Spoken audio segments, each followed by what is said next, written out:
Civil police constable ಪ್ರವೇಶ ಪತ್ರ 2026 hall ticket download ಮಾಡುವುದು ಹೇಗೆ? ಇದರ ಸಂಪೂರ್ಣ ಮಾಹಿತಿ ಈ ವಿಡಿಯೋದಲ್ಲಿದೆ.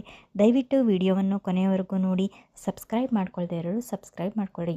ಕರ್ನಾಟಕ ರಾಜ್ಯ ಪೊಲೀಸ್ ಇಲಾಖೆಯ 3991 ಸಿವಿಲ್ ಪೊಲೀಸ್ ಕಾನ್ಸ್ಟೇಬಲ್ ಹುದ್ದೆಗಳ ಭರ್ತಿಗಾಗಿ ನಡೆಯಲಿರುವ ನೇಮಕಾತಿಯ ಲಿಖಿತ ಪರೀಕ್ಷೆಯ ಕುರಿತು ಮಹತ್ವದ ಅಪ್ಡೇಟ್ ಹೊರಬಿದ್ದಿದೆ. ಕರ್ನಾಟಕ ಪರೀಕ್ಷಾ ಪ್ರಾಧಿಕಾರವು 2026 ಆಗಸ್ಟ್ 2ರಂದು ನಡೆಯಲಿರುವ ಲಿಖಿತ ಪರೀಕ್ಷೆಯ ಅಧಿಕೃತ ಪ್ರವೇಶ ಪತ್ರವನ್ನು ಇದೀಗ ಬಿಡುಗಡೆ ಮಾಡಿದೆ. ಸ್ಪರ್ಧಾರ್ಥಿಗಳು ಕಡೆ ಗಳಿಗೆಯವರೆಗೂ ಕಾಯದೆ ತಕ್ಷಣವೇ ತಮ್ಮ ಪ್ರವೇಶ ಪತ್ರವನ್ನು ಡೌನ್ಲೋಡ್ ಮಾಡಿಕೊಳ್ಳಲು ಸೂಚಿಸಲಾಗಿದೆ. ಪರೀಕ್ಷಾ ವಿಧಾನ, ಸಮಯ ಮತ್ತು ಡೌನ್ಲೋಡ್ ಮಾಡುವ ಸರಳ ಹಂತಗಳ ಸಂಪೂರ್ಣ ಮಾಹಿತಿ ಈ ವಿಡಿಯೋದಲ್ಲಿದೆ. ದಯವಿಟ್ಟು ವಿಡಿಯೋವನ್ನು ಕೊನೆಯವರೆಗೂ ನೋಡಿ. ಸಿವಿಲ್ ಪೊಲೀಸ್ ಕಾನ್ಸ್ಟೇಬಲ್ ನೇಮಕಾತಿ 2026 ನೇಮಕಾತಿ ಪ್ರಾಧಿಕಾರ ಕರ್ನಾಟಕ ಪರೀಕ್ಷಾ ಪ್ರಾಧಿಕಾರ KSP. ಹುದ್ದೆಯ ಹೆಸರು ಸಿವಿಲ್ ಪೊಲೀಸ್ ಕಾನ್ಸ್ಟೇಬಲ್. ಒಟ್ಟು ಹುದ್ದೆಗಳು 3991 ಹುದ್ದೆಗಳು. ವೃಂದವಾರು ವಿಂಗಡಣೆ: ಉಳಿಕೆ ಮೂಲ ವೃಂದ 3395 ಪ್ಲಸ್ ಕಲ್ಯಾಣ ಕರ್ನಾಟಕ 596. ಲಿಖಿತ ಪರೀಕ್ಷೆ ದಿನಾಂಕ 2 ಆಗಸ್ಟ್ 2026. ಪ್ರವೇಶ ಪತ್ರ ಲಭ್ಯತೆ 28 ಜುಲೈ 2026ರಿಂದ. ಅಧಿಕೃತ ವೆಬ್ಸೈಟ್ ಇಲ್ಲಿದೆ. ಈ ವೆಬ್ಸೈಟ್ ಮೂಲಕ ನೀವು ಹಾಲ್ ಟಿಕೆಟನ್ನು ಡೌನ್ಲೋಡ್ ಮಾಡಬಹುದು.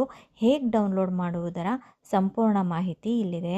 ಪರೀಕ್ಷಾ ಪಾಳಿ ಮತ್ತು ಸಮಯದ ವಿವರ: ಆಗಸ್ಟ್ 2ರಂದು ನಡೆಯುವ ಸ್ಪರ್ಧಾತ್ಮಕ ಲಿಖಿತ ಪರೀಕ್ಷೆಯು ವೃಂದವಾರು ಆಧಾರದ ಮೇಲೆ 2 ಪಾಳಿಗಳಲ್ಲಿ ನಡೆಯಲಿದೆ. ಬೆಳಗಿನ ಪಾಳಿ 10:30 ರಿಂದ 12 ಗಂಟೆಯವರೆಗೆ. ಉಳಿಕೆ ಮೂಲ ವೃಂದದ 3395 ಹುದ್ದೆಗಳಿಗೆ ಅರ್ಜಿ ಸಲ್ಲಿಸಿದ ಅಭ್ಯರ್ಥಿಗಳಿಗೆ ಪರೀಕ್ಷೆ ನಡೆಯಲಿದೆ. ಮಧ್ಯಾಹ್ನದ ಪಾಳಿ 2:30 ರಿಂದ 4 ಗಂಟೆಯವರೆಗೆ. ಕಲ್ಯಾಣ ಕರ್ನಾಟಕ ವೃಂದದ 596 ಹುದ್ದೆಗಳಿಗೆ ಅರ್ಜಿ ಸಲ್ಲಿಸಿದ ಅಭ್ಯರ್ಥಿಗಳಿಗೆ ಪರೀಕ್ಷೆ ನಡೆಯಲಿದೆ. ಪ್ರವೇಶ ಪತ್ರ ಡೌನ್ಲೋಡ್ ಮಾಡುವುದು ಹೇಗೆ? ಅಭ್ಯರ್ಥಿಗಳು ತಮ್ಮ ಹಾಲ್ ಟಿಕೆಟ್ ಪಡೆಯಲು ಈ ಕೆಳಗಿನ ಹಂತಗಳನ್ನು ಅನುಸರಿಸಬೇಕು. KEAನ ಅಧಿಕೃತ ವೆಬ್ಸೈಟ್. ಇಲ್ಲಿರುವ ವೆಬ್ಸೈಟ್ಗೆ ಭೇಟಿ ನೀಡಿ.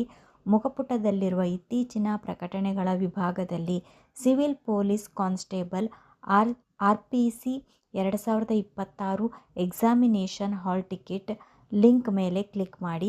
ನಿಮ್ಮ ಅಪ್ಲಿಕೇಶನ್ ನಂಬರ್ ಅನ್ನು ನಮೂದಿಸಿ. ಅರ್ಜಿ ನಮೂನೆಯಲ್ಲಿರುವಂತೆ ನಿಮ್ಮ ಹೆಸರಿನ ಮೊದಲ 4 ಅಕ್ಷರಗಳನ್ನು ಸರಿಯಾಗಿ ಎಂಟರ್ ಮಾಡಿ. ಸೆಕ್ಯೂರಿಟಿ ಕ್ಯಾಪ್ ಕೋಡ್ ಎಂಟರ್ ಮಾಡಿ ಸಬ್ಮಿಟ್ ಬಟನ್ ಒತ್ತಿ. ಸ್ಕ್ರೀನ್ ಮೇಲೆ ನಿಮ್ಮ ಪ್ರವೇಶ ಪತ್ರ ಮೂಡುತ್ತದೆ. ಪರೀಕ್ಷಾ ಮಾದರಿ ಮತ್ತು ನೆಗೆಟಿವ್ ಮಾರ್ಕಿಂಗ್. ಪರೀಕ್ಷಾ ವಿಧಾನ: ಪರೀಕ್ಷೆಯು ಆಫ್ಲೈನ್ ಮಾದರಿಯಲ್ಲಿ OMR ಶೀಟ್ ಮೂಲಕ ನಡೆಯಲಿದೆ.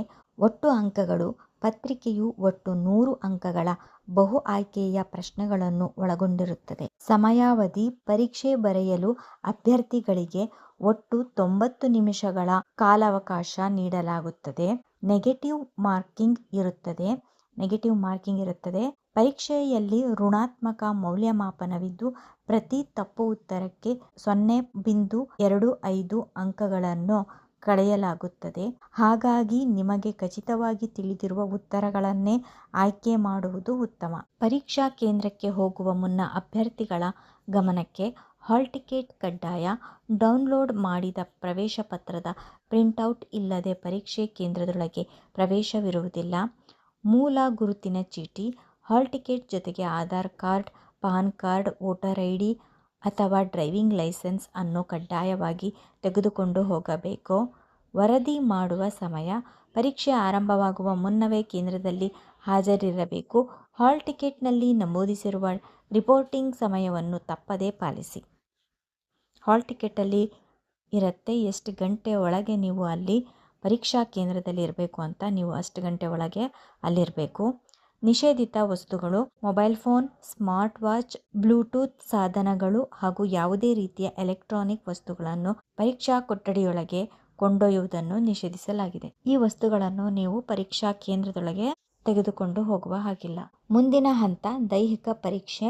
ಲಿಖಿತ ಪರೀಕ್ಷೆಯಲ್ಲಿ ಅಭ್ಯರ್ಥಿಗಳು ಗಳಿಸುವ ಅಂಕಗಳ ಆಧಾರದ ಮೇಲೆ ಕಟ್ ಆಫ್ ನಿರ್ಧರಿಸಲಾಗುತ್ತದೆ.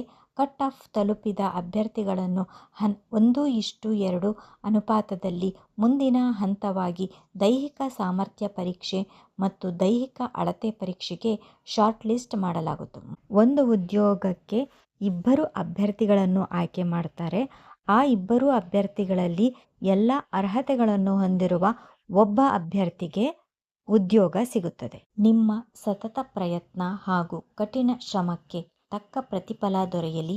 ಯಾವುದೇ ಆತಂಕವಿಲ್ಲದೆ ಆತ್ಮವಿಶ್ವಾಸದಿಂದ ಪರೀಕ್ಷೆಯನ್ನು ಎದುರಿಸಿ ಪೊಲೀಸ್ ಇಲಾಖೆಯಲ್ಲಿ ಸೇವೆ ಸಲ್ಲಿಸುವ ನಿಮ್ಮ ಕನಸು ನನಸಾಗಲಿ. ಈ ಮಾಹಿತಿ ನಿಮಗೆ ಇಷ್ಟವಾಗಿದ್ದರೆ ಲೈಕ್ ಮಾಡಿ, ಸಬ್ಸ್ಕ್ರೈಬ್ ಮಾಡಿ ಹಾಗೂ ಅಗತ್ಯ ಇದ್ದವರಿಗೆ ಶೇರ್ ಮಾಡಿ. ವಿಡಿಯೋನ ಹೈಪ್ ಕೂಡ ಮಾಡಿ. ನೋಡಿದ್ದಕ್ಕೆ ಧನ್ಯವಾದಗಳು.